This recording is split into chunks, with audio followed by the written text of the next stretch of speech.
ಈಗ ನಮ್ಮ ಜೊತೆ ಮಾತನಾಡೋಕ್ಕೆ ಸಚಿವ ಸಂತೋಷ್ ಲಾಡ್ ಅವರು ಇದ್ದಾರೆ, ಮಾತನಾಡ್ತೀನಿ ಸರ್. ಈ ಕ್ಷಣ ತಮ್ಗೆ ಏನು ಅನ್ನಿಸ್ತಾ ಇದೆ ಸರ್? ಮತ್ತೆ ಮುರುಸೇರ್ಪಡೆ ಆದ್ರೆ ಅದೃಷ್ಟವಂತ ಅನಿಸ್ತಾ ಇದೆ. ಯಾಕಂದ್ರೆ ನಮ್ಕಿನ್ನ ಭಾಳ ಜನ ಮೆರಿಟ್ ಇದ್ದಾರೆ. ಒಬ್ಬರೇ ಮೆರಿಟು ನಾವೇ ಗ್ರೇಟ್ ಅಂತ ಹೇಳಕ್ ಬರಲ್ಲ.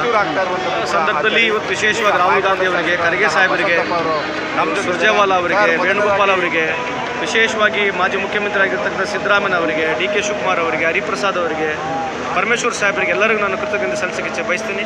ಅವರೆಲ್ಲರ ಆಶೀರ್ವಾದದಿಂದ ಪುನಃ ನನಗೆ ಒಂದು ಅವಕಾಶ ಸಿಕ್ಕಿದೆ.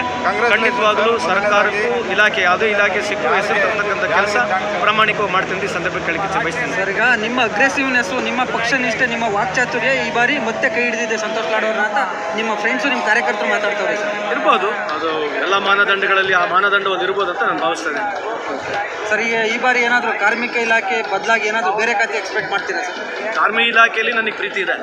ಸೊ ಅದು ಕೊಟ್ಟರು ನಿಭಾಯಿಸ್ತೀನಿ, ಬೇರೆ ಇಲಾಖೆ ಕೊಟ್ಟರು ಖಂಡಿತವಾಗಿ ನಿಭಾಯಿಸ್ತೀನಿ.